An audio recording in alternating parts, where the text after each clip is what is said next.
오늘 말씀의 제목은 예수는 됐고 귀신은 되고 라고 하는 제목으로 말씀을 드리도록 하겠습니다. 자, 오늘 본문의 말씀을 좀 읽겠습니다.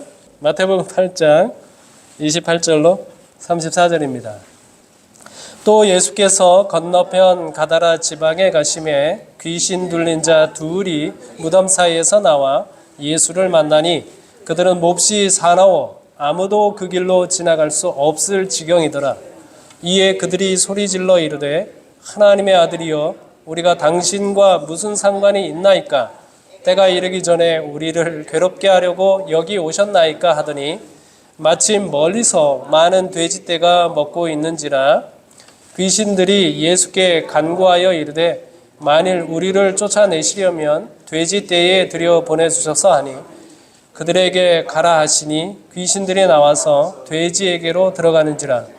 온 떼가 비탈로 내리달아 바다에 들어가서 물에서 몰사하거늘 치던 자들이 달아나 시내에 들어가 이 모든 일과 귀신 들린 자의 일을 고하니 온 시내가 예수를 만나려고 나가서 보고 그 지방에서 떠나시기를 간구하더라. 여러분, 이 이야기 잘 알고 계시죠?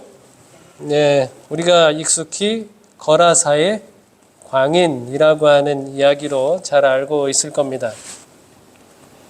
여러분, 이 사건을 연속적인 사건으로 이해하면 좀 더 우리에게 큰 교훈을 주는데요.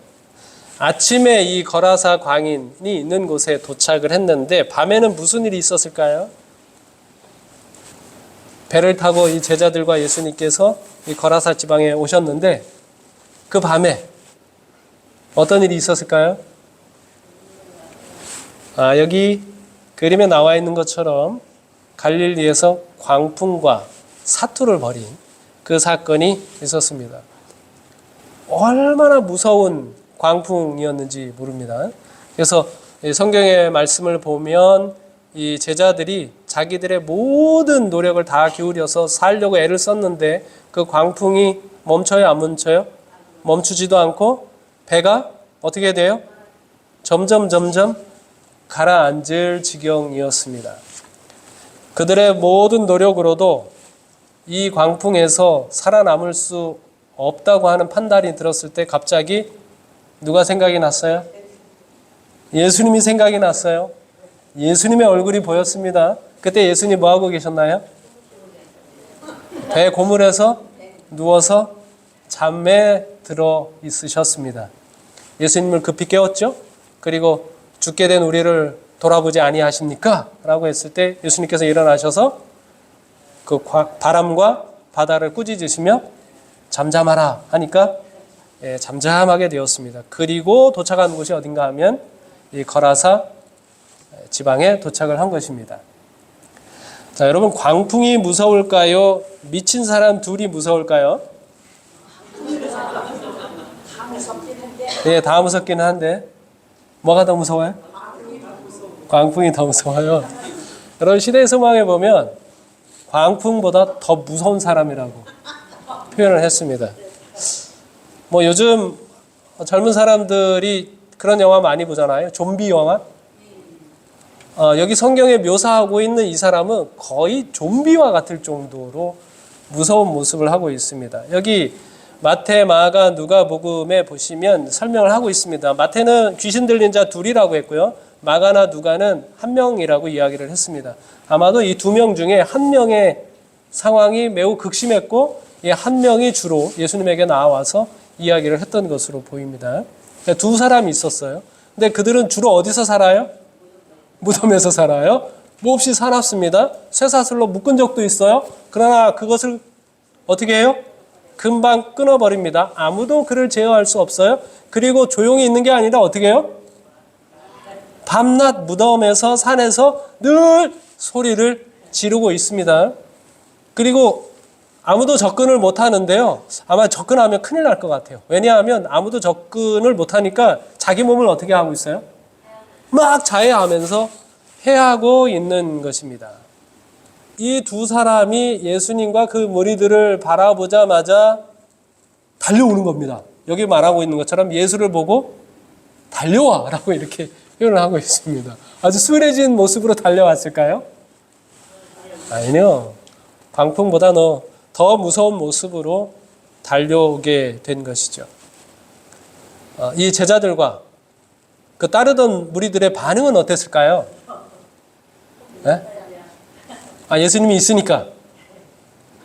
지난밤에 무슨 일이 있었어요?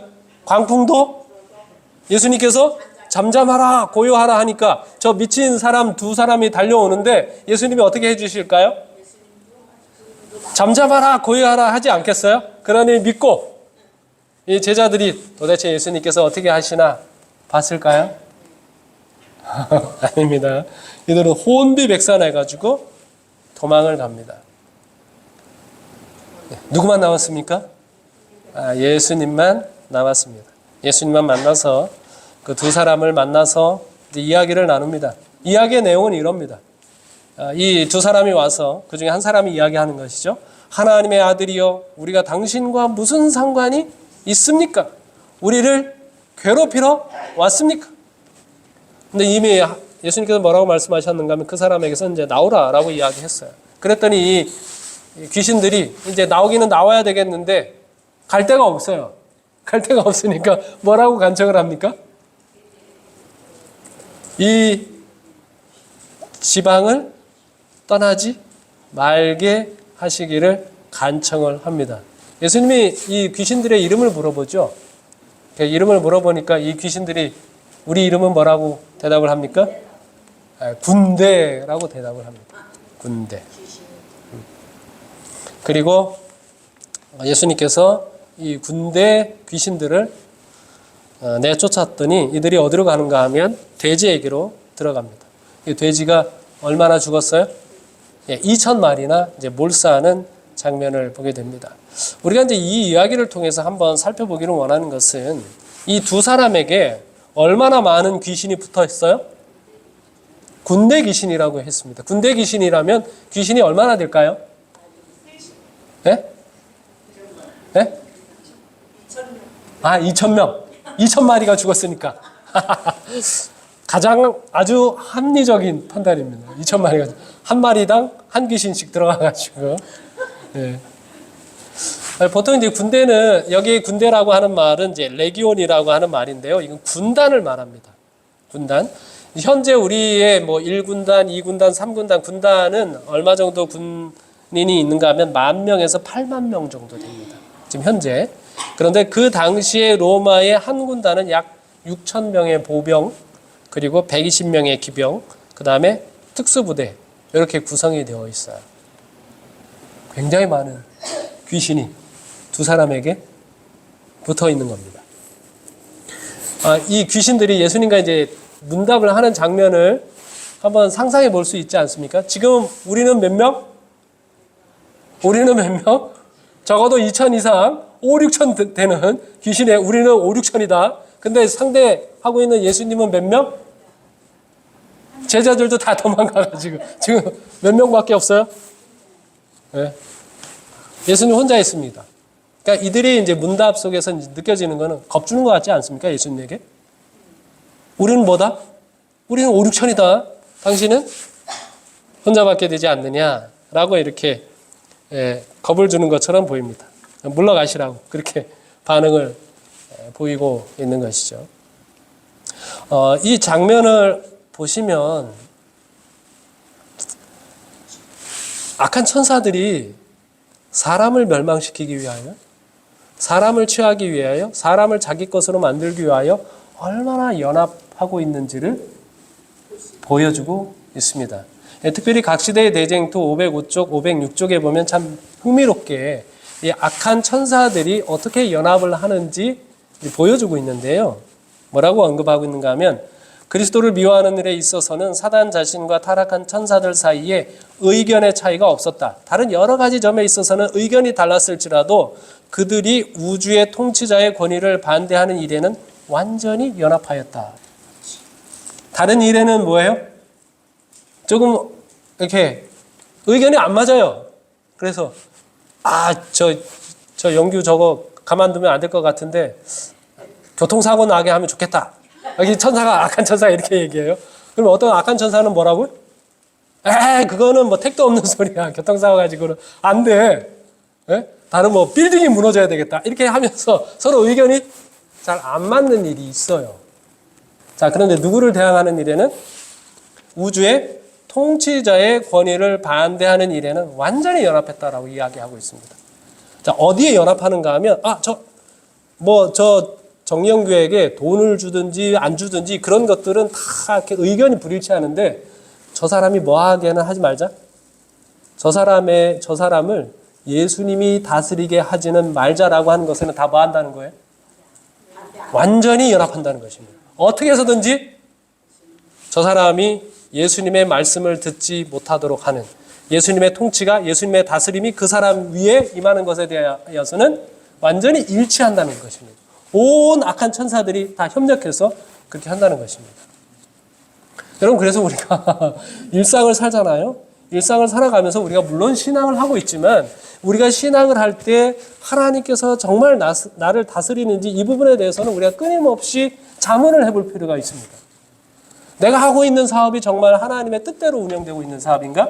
내가 하는 공부가 정말 하나님께서 원하시는 것인가? 내가 누군가에게 무슨 말을 한다면 이것이 하나님께서 나를 다스리시는 것인가? 한번 자문해 보아야 할 필요가 있습니다. 어떤 일은 잘 될 수도 있고 어떤 일은 안 될 수도 있습니다. 근데 악한 천사들은 뭐 한다는 거예요?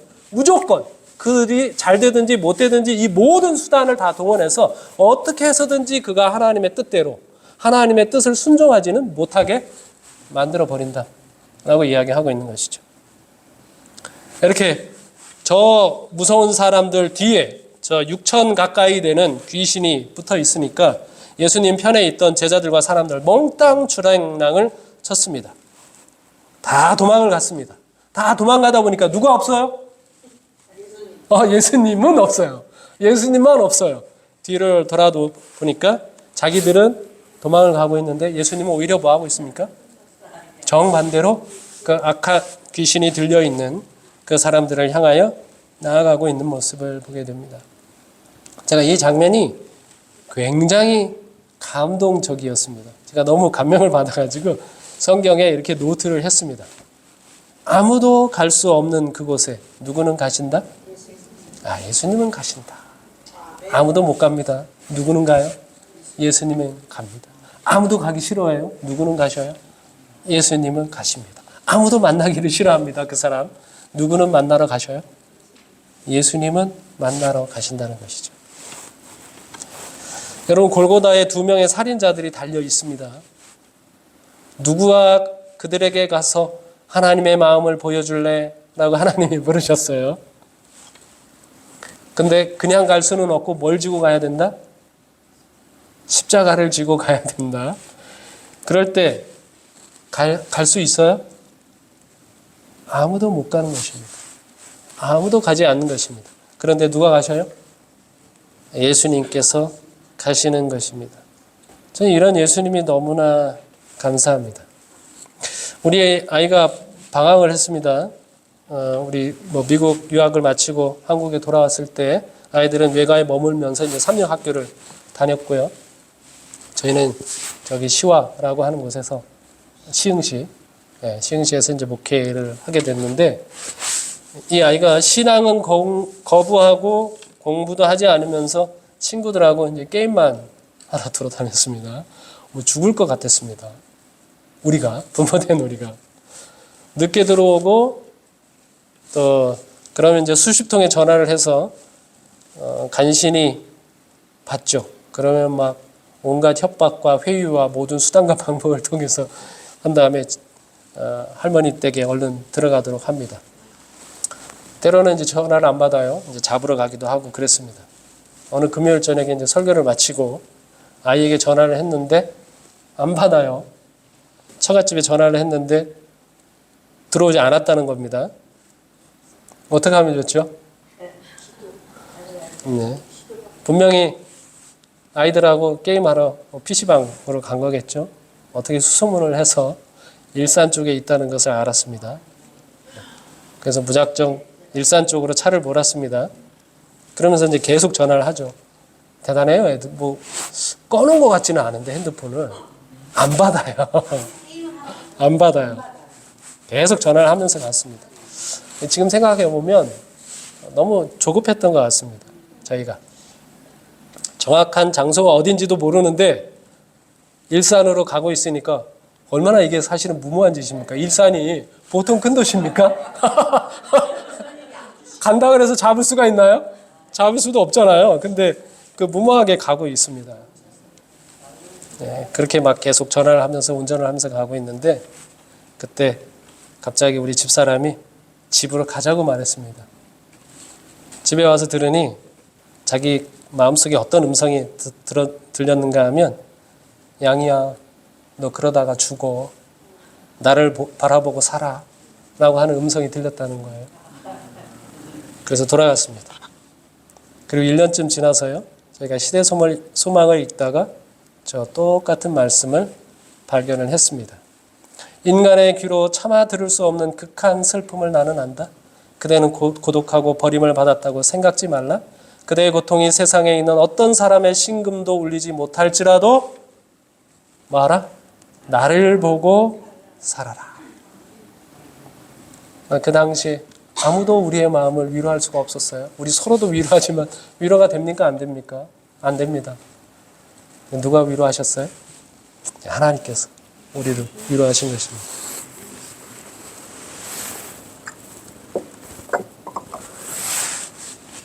여러분 우리 각자는요. 각자의 상황에 이런 지점이 있습니다. 아무도 올 수 없는 그 지점. 아무도 갈 수 없는 그 지점. 아무도 위로할 수 없는 그 지점. 아무도 만질 수 없는 그 지점. 각자마다 다 있습니다. 근데 누가 오실 수 있어요? 예수님께서는 오실 수 있고 가실 수 있고 만질 수 있고 위로할 수 있다고 하는 것이죠. 여러분 이 사건이 있기 바로 전날 예수님의 하루는 이랬습니다. 하루 종일 가르치셨습니다. 하루 종일 병자들을 고치시고 봉사하셨어요. 저물 때쯤 예수님께서 제자들에게 저편으로 건너가자라고 말씀하셨어요. 이 말이 무슨 말이에요? 오늘은 좀 쉬자라고 하는 말씀이셨어요. 너무나 힘들게 사람들을 위하여 봉사하신 것이죠. 그리고 예수님은 배에 오르시자마자 뭐 하셨어요? 골아 떨어지셨습니다. 배 고물에 누우셨습니다. 그런 광풍 속에 얼마나 배에 물이 들어찼겠습니까? 그런데도 예수님은 뭐하고 계셔요? 주무시고 계셔요. 그분의 생애가 그랬다는 것입니다. 여기 종로의 계단 78쪽에 보면 구주의 지상생애는 안일과 자신만을 위한 생애가 아니었고 잃어버린 인류를 구원하기 위하여 꾸준히 열렬히 피곤함을 모르는 노력으로 수고하는 생애이었다. 그는 말구유에서부터 갈바리에 이르기까지 극기의 길을 걸어가셨나니 힘드는 일과 괴로운 여행과 심신을 소모시키는 수고와 노력에서 조금도 벗어나려고 하지 아니하셨다. 그는 말씀하시기를 인자가 온 것은 섬김을 받으려 함이 아니라 도리어 섬기려 하고 자기 목숨을 많은 사람의 대속물로 주려 함이니라고 하셨다. 이것이 그의 생애의 큰 목적이었다. 이 외의 것은 다 둘째 것이요 부수적이었다. 하나님의 뜻을 이루고 그의 사업을 마치는 것이 그의 양식이었다.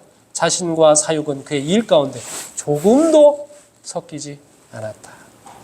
예수님의 생애는 늘 이렇게 사셨습니다. 우리를 섬기고 봉사하고 그분의 목숨을 우리를 위하여 희생하는 그것이 조금이라도 흐트러지는 것은 그 어떤 것도 허락하지 않으셨어요. 그 외의 일들은 전부 다 둘째 것이고 부차적인 것이라고 말씀을 하셨습니다. 사탄이 베드로를 충동해서요. 십자가를 지지 말라고 큰 소리 칠 때도 예수님 어떻게 하셨습니까? 사탄아! 내 뒤로 물러가라! 내가 하나님의 일을 생각하지 않고 사람의 일을 생각하는도다. 이렇게 말씀하셨습니다. 사람의 일은 뭐예요? 사람의 일은 뭐예요? 좀 자기를 위해서 좀 살아. 이게 사람의 일입니다. 좀 그만 좀 하고 자기를 위해서도 좀 시간을 내 살아. 이런 거죠. 하나님의 일은 뭐예요? 하나님의 일은 뭐예요? 끝까지 사람을 위해서 사시겠다는 겁니다. 목숨을 버리시면서까지 사람을 위하여 끝까지 사시겠다고 하는 것이 바로 하나님의 일이라고 하는 것이죠. 복음서의 기록들을 살펴보시면 성경은 참 흥미롭게요. 두 간구를 이렇게 비교하고 있습니다. 하나는 귀신들의 간구가 있고요. 또 하나는 그 지방 사람들의 간구가 있습니다. 자, 그 지방, 귀신들의 간구는 뭐예요? 그 지방에서 우리를 뭐 하지 마십시오? 내보내지 마십시오라고 하는 간구고요. 그 지방 사람들의 간구는 무엇입니까? 제발 예수여, 이 지방에서 떠나시옵소서라고 하는 이 간구입니다. 여러분 참 대조적이지 않습니까? 그래서 제가 이렇게 말을 만들어 본 겁니다. 예수는 됐고 귀신은 되고 이겁니다. 아, 당신은 안 돼. 당신은 안 돼. 그런데 누구는 돼요? 귀신은 된다고 이렇게 그 지방 사람들이 이야기를 하고 있습니다. 이 돼지떼들이 목숨을 잃게 된 것을 보면서 사람들이 그렇게 이제 반응을 하게 된 것 아닙니까? 귀신들이요. 정말 똑똑합니다. 그냥 순순히 나가면 완전히 예수님에게 완패 아닙니까? 뭐라도 좀 주고 나가야 되겠어요? 예수님 사역에 스크래치라도 좀 줘야 되겠어요? 그래가지고, 우리를 내쫓지 말고 어디에 들어가게? 돼지에게로 들어가게 허락해달라고 그렇게 이야기하지 않습니까? 그 돼지가 몰사하게 되면 어떻게 할 거니까? 그 지방 사람들이 어떻게 할 거니까? 네, 예수님을 쫓아낼지 모르니까요. 실제로 그렇게 했더니요, 돼지들이 막 패닉 상태에 빠져가지고 2천만이나 되는 떼가 전부 몰사하게 되었습니다. 예수님 왜 그렇게 하셨을까요? 어떤 사람들은 이 부분에 대해서 굉장히 불편해합니다. 돼지는 뭐야? 돼지는? 돼지 너무 불쌍하지 않아요? 네, 돼지 희생되고. 네, 그렇게 생각하시는 분이 있습니다. 우리는 돼지를 너무 아깝게 생각하는 거죠. 여러분, 근데 그거 착각이에요. 여러분, 돼지를 우리가 더 아낄까요? 예수님이 더 아낄까요? 예수님이 더 아끼십니다. 여러분, 우리가 참새 한 마리 그렇게 아까워합니까? 며칠 전에 보니까 막 제주도에 까마귀 떼가 막 후두둑 떨어졌다 그러는데, 우리는 막 까마귀가 왜 떨어졌어? 이렇게만 생각을 하죠? 근데 예수님 뭐라고 말씀하셨어요? 참새 한 마리도 누가 허락지 아니하면? 내가 허락지 아니하면 땅에 떨어지지 않는다라고 말씀하셨어요. 한 생명 하나님께서 창조하셨고 하나님이 생명을 주셨고 그 생명에 대하여 아끼시는 마음은 우리보다 하나님이 더 크신 겁니다. 근데 왜 허락하셨을까요? 왜 돼지가 몰사하는 걸 허락하셨을까요? 네, 예수님께서 뭐라고 말씀하셨는가 하면 인간의 목숨이 얼마나 소중한지, 인간의 목숨이 뭐보다 소중하다? 천하보다 소중하다 말씀하셨어요.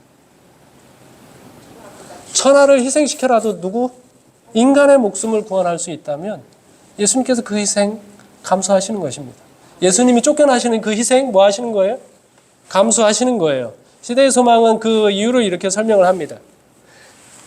그 지방 사람들, 그들은 세상의 사물에 골몰하여 영적 생애의 큰 관심사를 돌아보지 않았다. 예수께서는 저들이 당신의 은혜를 받아들일 수 있도록 이기적 무관심의 마력을 깨뜨리기를 원하셨다 말씀하셨어요. 이들의 마음속에 뭐가 있는 거예요? 이기심이 있는 거예요. 이기심이 있어서 무관심해. 뭐에 무관심합니까? 그들도 지금 귀신 들린 이 사람들 때문에 괴로웠어요?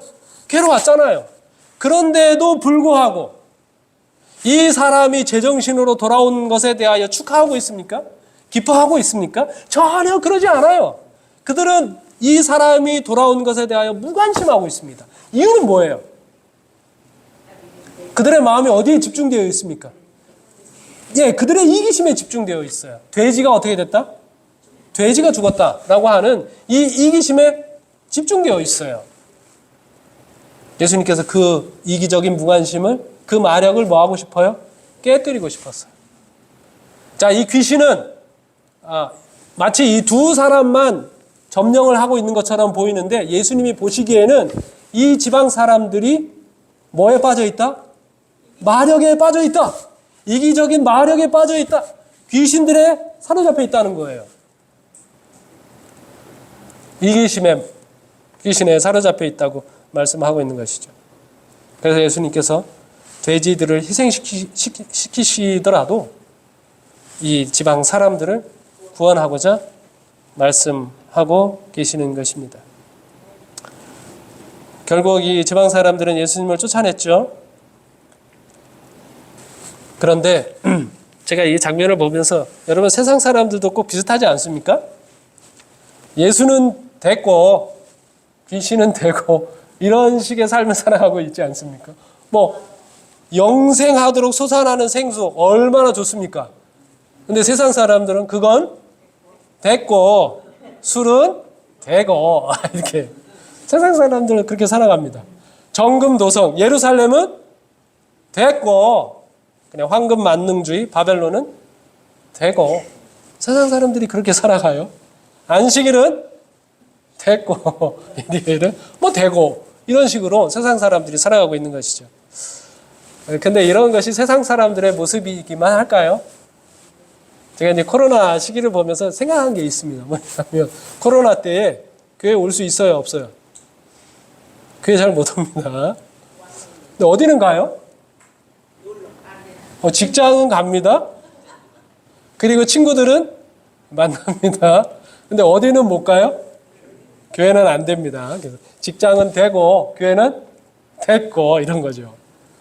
예, 일상 친구를 만나는 건 괜찮은데 교인들 만나는 건 안 돼요. 그렇죠? 영업하는 건 괜찮잖아요. 예, 전도는 안 돼요. 지금 전도하면 안 됩니다. 우리 삶이 그런 거 비슷한 거 아닙니까? 이러다가 정말 우리도 그렇게 예수님에 대해서 예수님은 됐고요. 귀신은 되고 이런 식으로 우리가 신앙하는 것 아닐까요? 예수님이 쫓겨났습니다. 그런데 이 쫓겨나시면서 예수님께서 대책을 마련해 주셨어요. 어떤 대책을 마련해 주셨습니까? 예수님을 쫓아낸 그 지방에 전도자를 남겨놨습니다.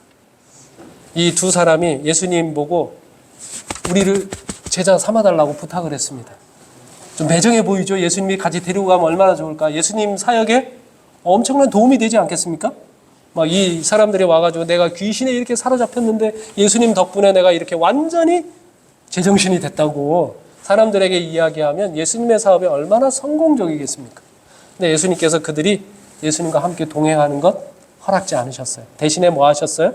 집으로 돌아가서 주께서 내게 어떻게 큰일 행하사 너를 불쌍히 여기신 것을 내 가족에게 알리라 라고 이야기했습니다. 귀신이 두려워하는 게 뭘까요? 귀신들이 두려워하는 게 뭘까요? 저 여기 빨간 것으로 되어 있는 것처럼 때가 이르기 전에 우리를 괴롭게 하려고 여기 오셨나이까. 무슨 때가 오는 걸 두려워해요? 어떤 때일까요? 예? 성경에 보면 뭐 여기 네 번째를 최종적인 그 괴롭힘을 받고 무적의 갱으로 들어가는 때를 제가 여기 언급하고 있지는 않지만 성경에 보면 귀신들이 두려워하는 세 가지 때가 있습니다. 첫 번째 때는 언제예요? 예수님이 십자가에 달려 돌아가실 때. 그때 어떻게 됩니까? 사탄이 이 세상 임금이 하늘에서부터 번개같이 쫓겨나는 것을 보게 되죠. 그 다음에 또 있습니다. 제자들이 뭐 할 때? 복음을 들고 나갈 때, 12 제자를 부르실 때 더러운 귀신을 쫓아내는 권세를 제자들에게 주셨어요. 그 다음 세 번째는 뭐 할 때? 하나님의 나라가 임할 때, 예수님의 통치가 임할 때, 그때 귀신이 가장 두려워하는 때인 것입니다. 예수님께서 이 때를 준비시키셨어요. 누구를? 두 사람의 제자를 그 지방에 남겨놓으시면서.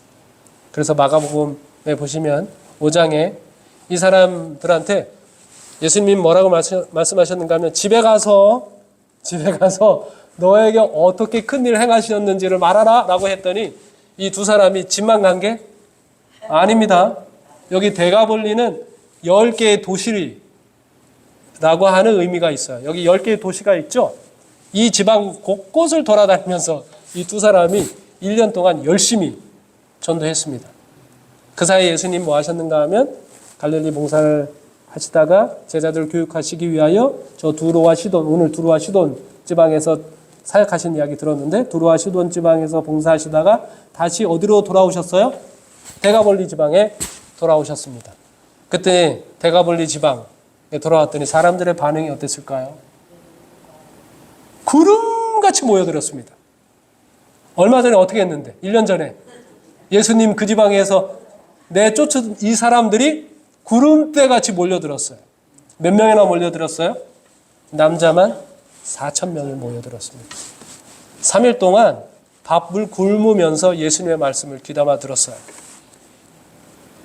어떻게 그런 변화가 일어날 수 있었죠? 예수님께서 남겨놓은 그 2명의 전도자의 역할입니다. 그들이 데가볼리 지방에서 얼마나 복음을 열심히 전했는지 몰라요. 예수님께서 이 2,000마리의 돼지를 희생시키고 이 지방 사람들을 뭐 하신 것입니까? 구원하신 것입니다. 얼마나 감사한 일인지 모릅니다. 우리가 다음 안식일에는 사랑의 듀엣을 초청해서 이웃들을, 손님들을 초청하는 그런 안식일로 보냅니다. 여러분, 그 주변 분들을 최대한 초청하실 수 있는 대로 초청해 주시면 감사하겠습니다. 자, 그런데 여러분, 가장 중요한 건 뭐냐면 우리가 새벽기도 하는 이유가 뭔가 하면 우리가 그 사람들을 데려오기 위해서 좋은 순서를 마련하고 또 좋은 이미지를 주고 하는 것보다 훨씬 더 중요한 게 있습니다. 여러분, 영혼들을 준비시키는 거는 누가 준비시키는 거예요? 하나님의 성령께서 하시는 일이에요. 그래서 우리가 새벽에 기도하자고 여러분들에게 부탁을 드린 겁니다. 여러분, 기도를 충분히 하십시오. 여러분이 데려오고 싶은 누군가를 향해서 기도하십시오. 이번에 안 되면 또 다른 때 데려와도 됩니다. 중요한 건 계속해서 그 영혼을 위해서 기도하는 겁니다. 그러면 그 영혼이 주께로 나올 때가 있게 될 것입니다. 꼭 우리가 함께 이 시간을 잘 준비해 주시면 좋을 것 같습니다. 하나의 영상을 좀 함께 보도록 하겠습니다.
A number of years ago, in a Baptist church in Crystal Palace in southern London, the Sunday morning service was closing, and a stranger stood up at the back, raised his hand, he said, "Excuse me, Pastor, can I share a little testimony?" The pastor looked at his watch, he said, "You've got 3 minutes." And this man proceeded.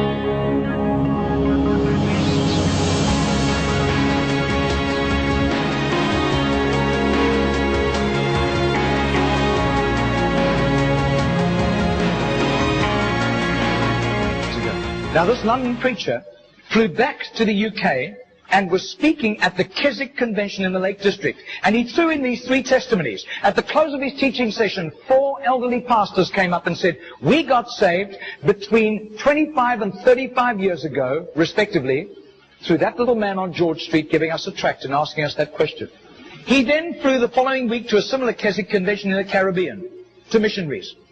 And he shared the testimonies. At the close of his teaching session, 3 missionaries came up and said, we got saved between 15 and 25 years ago, respectively, through that little man's testimony and asking us that same question on George Street in Sydney. Coming back to London, he stopped outside Atlanta, Georgia, to speak at a Naval Chaplains Convention.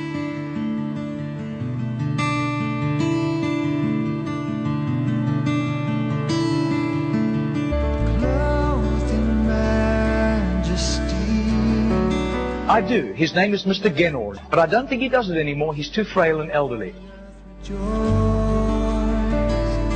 he wraps himself in light, and darkness tries to hide, and trembles at his voice, trembles at his voice. How great is our God? Sing with me, how great is our God? And all will see how great is our God. Margarita did a little count. That's 146,100 people. That simple little nobody except a little group of Baptists in southern Sydney knew about Mr. Genord. But I'll tell you, his name was famous in heaven.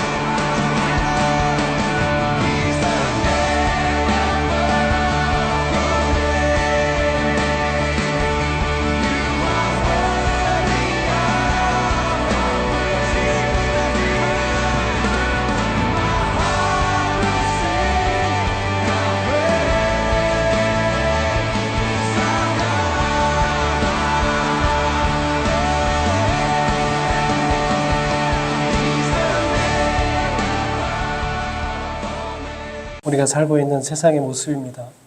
예수는 됐고 귀신은 되고 라고 하는 이 세상에 이 귀신을 내쫓기 위하여 예수님께서 남겨놓으신 것이 전도자들입니다. 여러분의 삶을 통해서 여러분 이웃들에게 복음을 전하고 그 복음을 통하여 귀신에서 놓여나 하나님께 찬양과 영광을 돌리는 놀라운 일들이 내 주위에서 빈번하게 일어날 수 있기를 간절히 바라면서 말씀을 마치겠습니다.